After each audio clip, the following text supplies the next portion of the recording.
नमस्कार, मी सध्या मुंबईतील छत्रपती शिवाजी महाराज टर्मिनस या ठिकाणी थांबलेलो आहे आणि या ठिकाणी मनोज जरांगे पाटील यांच्या आंदोलनाला पाठिंबा देण्यासाठी धाराशिवच्या कळंब तालुक्यातून काही मंडळी या ठिकाणी आलेले आहेत.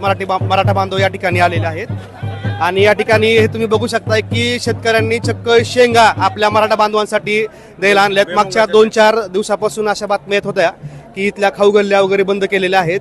त्या पार्श्वभूमीवरती मराठा बांधवांनी शेतकऱ्यांनी ह्या ओल्या भुईमुगाच्या शेंगा या आपल्या बांधवांसाठी आणलेल्या आहेत. माझ्यासोबत काही कळंब तालुक्यातील रहिवासी आहेत. कधी आलात तुम्ही? आम्ही दिनांक 27 तारखेपासून प्रस्थान केलेलं या मोर्चासाठी. 27, 28, 29 3 दिवस मोर्चा शांततेत चालू होता. मनोज दादा जरांगे पाटील यांच्या नेतृत्वाखाली अगदी शिस्तीत चालू होता मोर्चा. वास्तविक पाहता या सरकारचं कर्तव्य होतं, घटनादत्त अधिकार आहे की संविधानानं की आपण मोर्चे काढायचे आणि त्याला शासनानं सुविधा पुरवायच्या.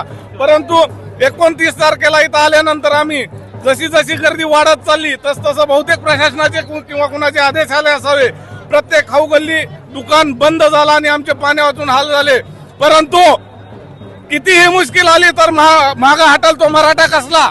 आम्ही गावाकडे फोन केले, फोन करताच तिथं आमच्या बांधवांनी सर्व मदत पिकअप मध्ये, आयशर मध्ये, टेम्पो मध्ये जमा केली आणि तातडीनं मुंबईच्या दिशेनं कूच केलं. आमचे बांधव इथं आले आणि आमचं अन्न पाणी हे सुविधा भागल्या. आता पुढचं काय तुमचं प्लॅन? आता किती दिवस थांबणार आहे तुम्ही? पुढचं काहीच नाही, स्वच्छ आणि स्पष्ट आहे.